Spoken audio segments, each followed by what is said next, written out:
Hello, we are in December now of 2024 and I'm going to do a review for this book that I read. It is The Individual and the Nature of Mass Events. This is a Seth book by Jane Roberts and Robert F. Butts. So very briefly, if you're not aware of the Seth books, Seth is a channeled entity. Seth is channeled by Jane Roberts and it's all written down by her husband Robert F. Butts. These were done from about the 60s to the 80s. This one, I think it was written in something like 79, but it was actually published in 81. I might be wrong on that.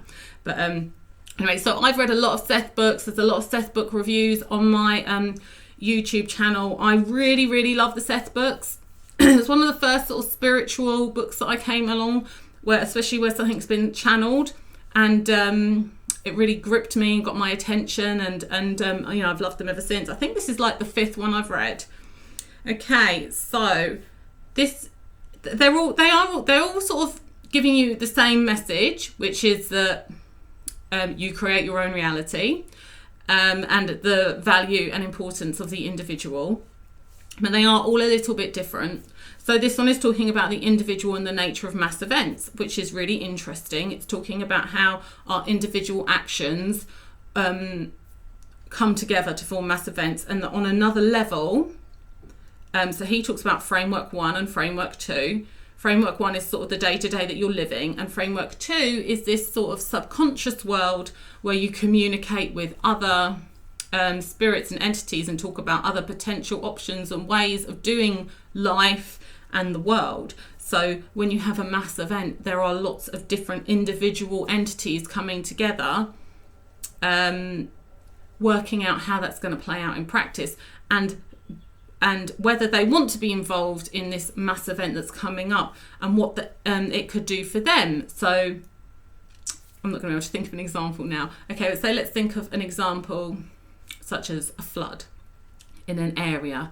So what he's saying is that each person comes to that event with their own thing that they want to get out of it. Maybe they need to change their life and they want a big major event. Maybe they want to regenerate the area and they want to be involved in that.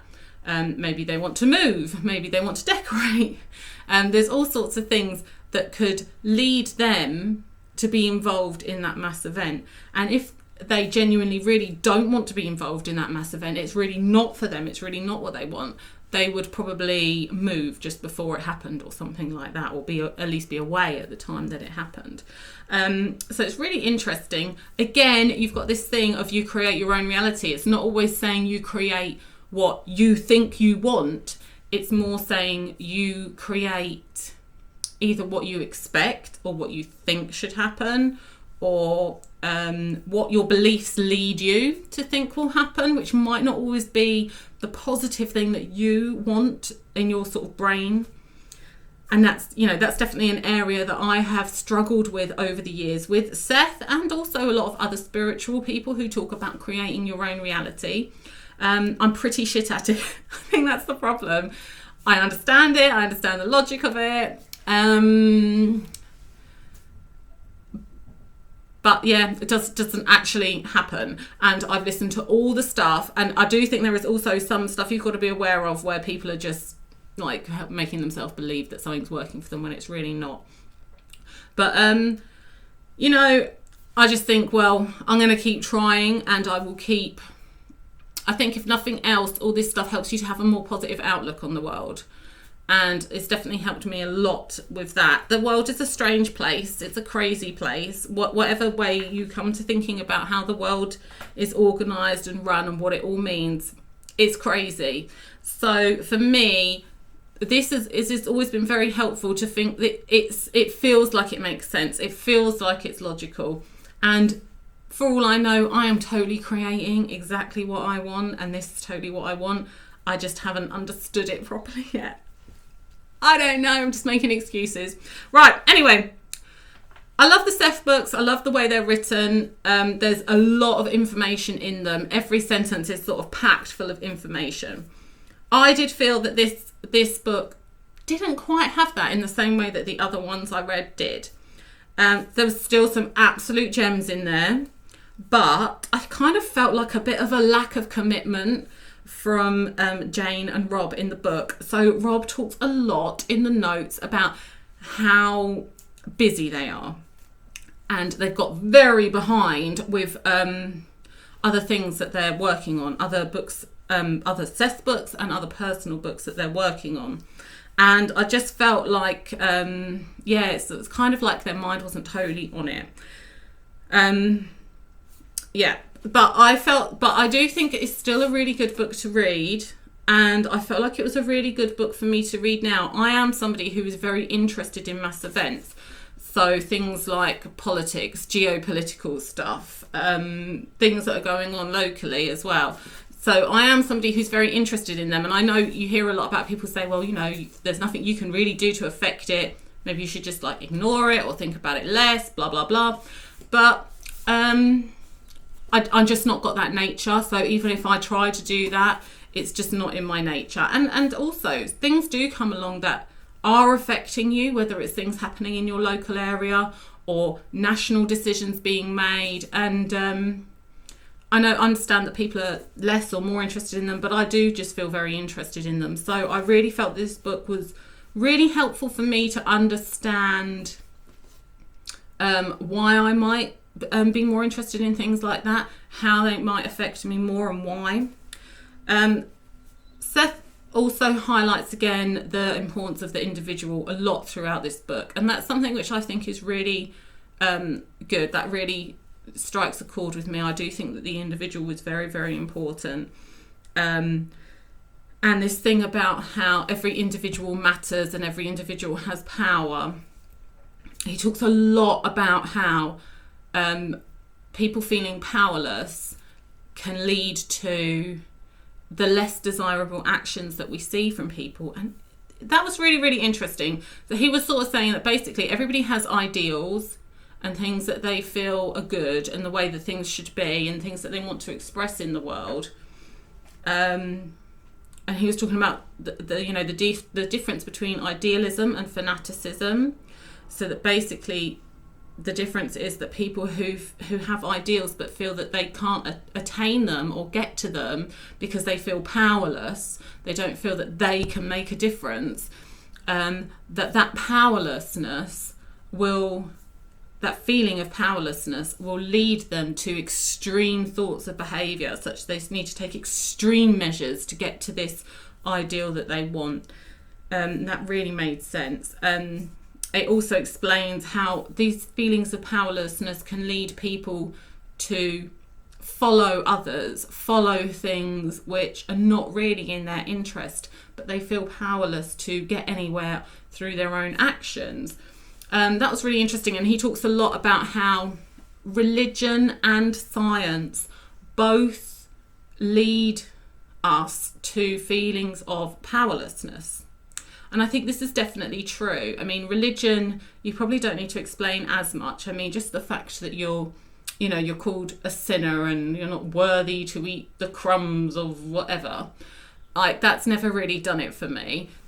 Because it is just a horrible, powerless feeling, and this idea that you're sinful and inherently evil, that's not going to help people make good decisions and feel positive about their effect in the world. And science is very similar in a completely different way, in that it talks about how we're so sort of insignificant and unimportant, and life is just here sort of as an accident. It has no meaning. It has no ultimate purpose, and that the only thing it tries to do is to just exist, and it will do anything to exist. It has no morals or ethics, which again, if you believe that, is a really miserable, depressive, powerless way to view the world. So that was really interesting. In this book, he's talking about some mass events that are going on at the time that the book is written. And one of them was the Jonestown incident. And that was very interesting to hear his analysis of that and what happened. So that, if you don't know much about that, that was like this big mass suicide. And he talks a lot about why people were led to follow that person and why that person and others around him felt that such an extreme measure was needed. That was interesting, seeing him sort of explain it in a kind of real life event. Other things he talks about is things like illnesses.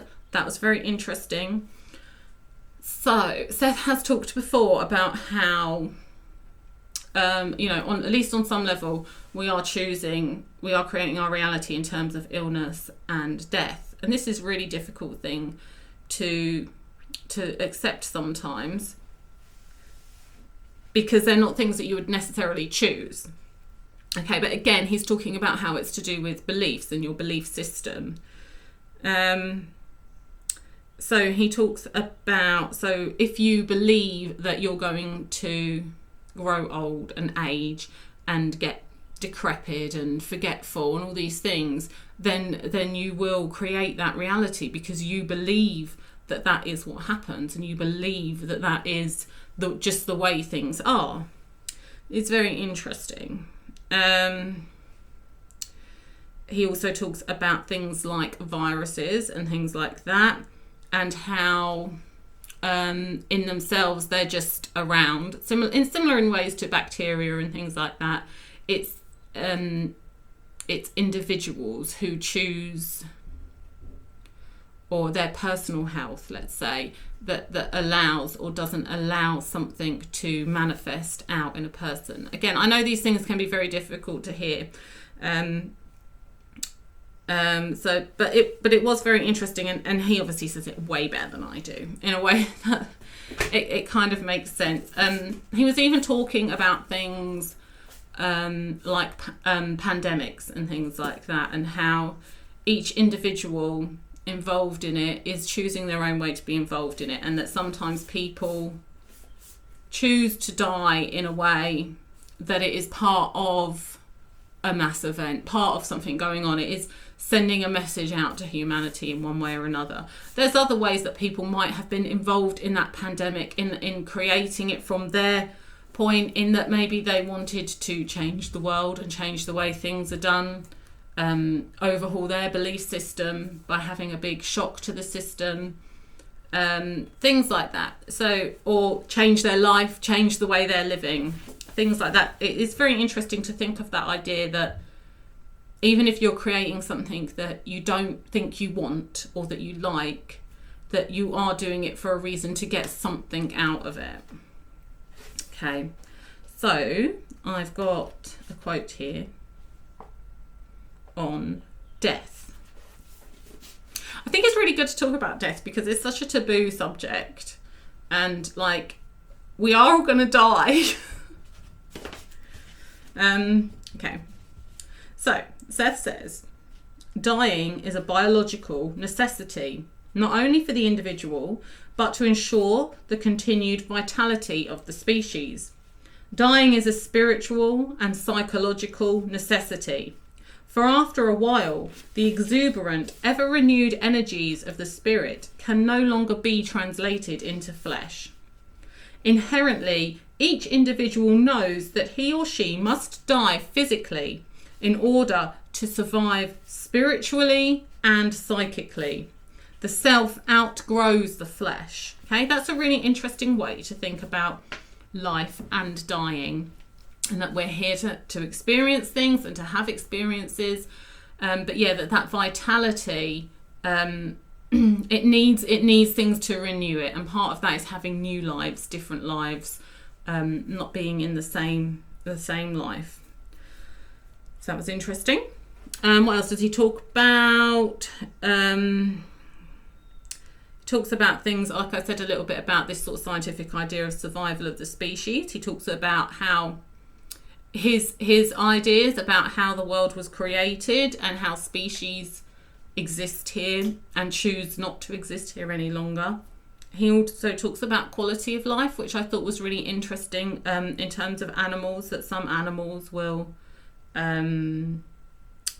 kill their children because they value the quality of life that child would have, rather than just existing and being alive.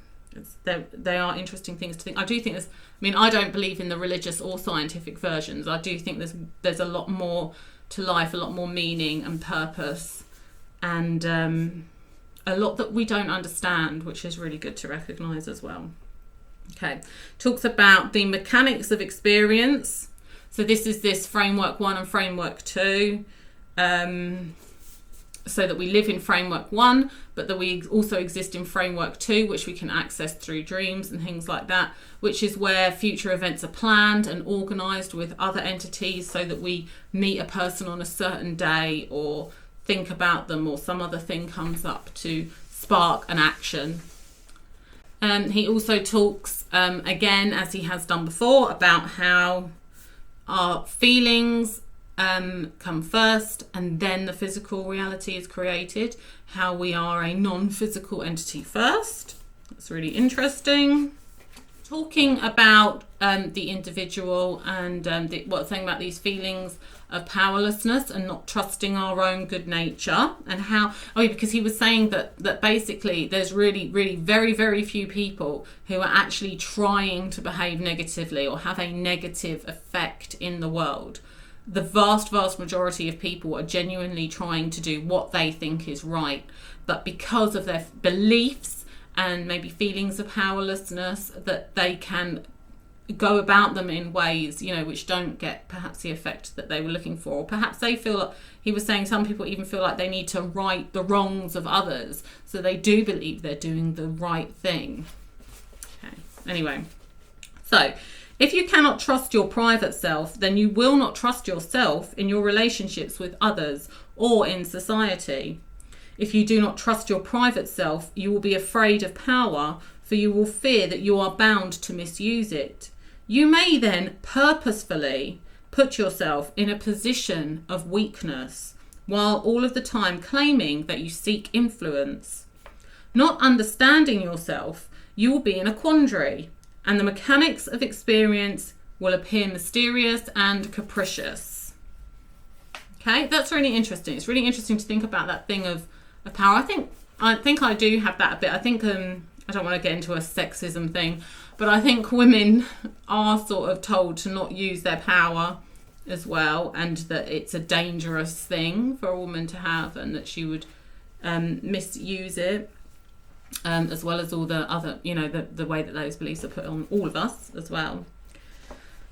Okay, so talks about the importance of listening to your impulses. So these are where you think, I should ring that person, I should go to that place, I should look more into doing that thing, those sorts of impulses, because he's saying that these are the things that will lead you to having action in the world and getting to where you want to be. And he was saying that sometimes your impulses can seem contradictory, but that can be because your belief systems are maybe confused about what you should be doing. So saying that thing of wanting to do things, wanting to make action in the world, but fearing your own power, fearing your own influence, because you don't trust yourself to do the good thing or the right thing. Okay, so I've got a few quotes here about impulses. So psychologically, your impulses are as vital to your being as your physical organs are. They are as altruistic or unselfish as your physical organs are. And I would like that sentence read several times. So I thought I would put that in as a quote. And I think he's really trying to trying to help us get rid of some of these layers of guilt and shame that hold us back in so many things. Even when we think we've got past them and we know better, you've got to think how many thousands of years these things have been layered onto people. Right. Each person is fired by the desire to act and act beneficially, altruistically, to practically put his stamp or her stamp upon the world. When such natural impulses toward action are constantly denied over a period of time, when they are distrusted, when an individual feels in battle with his or her own impulses and shuts down the doors toward probable actions, then that intensity can explode into whatever avenue of escape is still left open. Okay, so that's where people can be led to real extreme actions that obviously nobody would do rationally, but they've denied there are other ways out of the situation. Okay. You expect your motives to be selfish because you have been told that they are. And so when you catch yourselves with unkind motives, you are almost comforted because you think that at least you are behaving normally. When you find yourself with good motives, you distrust them. Surely, you think, beneath this seeming altruism, there must indeed be some nefarious or at best selfish motives that escape me. As a people, you are always examining your impulses, and yet you really rarely examine the fruits of your intellects. Okay, I thought that was a really good quote. Only when the natural impulse is denied consistently does the idealist turn into a fanatic. Each person in his or her own way is an idealist. Okay, so that's sort of going back on reflecting on what I was saying before, that we come into this world with ideals that our spirit, our version of all that is, wants to express in the world. But when those ideals are denied or hampered, or we feel that we can't achieve them, that can lead towards